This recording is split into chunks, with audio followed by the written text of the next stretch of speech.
ஸ்ரீநகரில் நடத்தப்பட்ட பயங்கரவாத துப்பாக்கிச் சூட்டில் பலியானோரின் குடும்பத்தினருக்கு உள்துறை அமைச்சர் அமித்ஷா ஆறுதல் தெரிவித்திருக்கிறார்.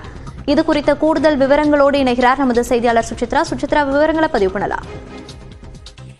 பஹல்காம் துப்பாக்கி சூட்டில் பாதிக்கப்பட்டவருடைய குடும்பங்களை நேரில் சந்தித்து தற்பொழுது மத்திய உள்துறை அமைச்சர் அமித்ஷா ஆறுதல் கூறி வருகிறார். ஸ்ரீநகரில் மருத்துவமனையில் உள்ள அவர்களை சந்தித்து நேரடியாக அவர்களுக்கான அந்த ஆறுதலை கூறி வருவது குறிப்பிடத்தக்கது. அது மட்டுமல்லாமல் இந்த துப்பாக்கி சூட்டில் பலியானவர்களுடைய குடும்பத்தினரையும் சந்தித்து அவர்களையும் தற்பொழுது ஆறுதல் கூறி வருகிறார். இந்த துப்பாக்கி சூட்டில் நிச்சயமாக இந்த சம்பவத்திற்கு காரணமான அனைவரின் மீதும் கடுமையான நடவடிக்கைகள் என்பது எடுக்கப்படும் என்ற ஒரு கருத்தை அவர் ஏற்கனவே குறிப்பிட்டிருந்த நிலையில் தற்பொழுது முதற்கட்டமாக அந்த பலியானவர்களுடைய உடல்களுக்கு அஞ்சலி செலுத்தி தற்பொழுது அதன் பின்னர் அவர்களுடைய குடும்பத்தினரையும் அவர் சந்தித்து வருவது குறிப்பிடத்தக்கது.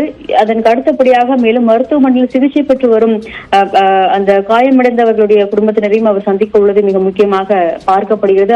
அதன் பிறகுதான் இன்று பிற்பகல் 12 மணிக்கு பிரதமர் தலைமையில் நடைபெற உள்ள பாதுகாப்பிற்கான மத்திய அமைச்சரவை கூட்டத்தில் அமித்ஷா ஸ்ரீநகரில் இருந்தே காணொலி வாயிலாக அவர் பங்கேற்க உள்ளதும் மிக முக்கியமாக பார்க்கப்படுகிறது. இந்த பஹல்காம் துப்பாக்கி சூடு சம்பவத்தின் அடுத்து இந்த குடும்பத்தினரும் அனைவரும் பத்திரமாக அங்கிருந்து விமானம் மூலமாக மத்திய அரசின் ஏற்பாட்டின் அடிப்படையிலேயே சொந்த ஊர்களுக்கு அவர்கள் அனுப்பி வைக்கப்பட உள்ளார்கள் என்ற ஒரு அதிகாரப்பூர்வ அறிவிப்பையும் மத்திய உள்துறை அமைச்சகமானது தற்பொழுது வெளியிட்டிருக்கும் இந்த நிலையில்தான் ஸ்ரீநகரில் அங்கு வைக்கப்பட்டிருந்த அந்த துப்பாக்கி சூட்டில் பலியானவருடைய உடல்களுக்கு மத்திய உள்துறை அமைச்சர் அமித்ஷா மலர் வளையம் வைத்து அஞ்சலி செலுத்திவிட்டு அவர்களுடைய குடும்பத்தாரையும் நேரில் சந்தித்து இந்த சம்பவத்திற்கான ஒரு ஆறுதலை அவர் கூறி வருவதை நம்மால் காட்சிகளில் பார்க்க முடிகிறது.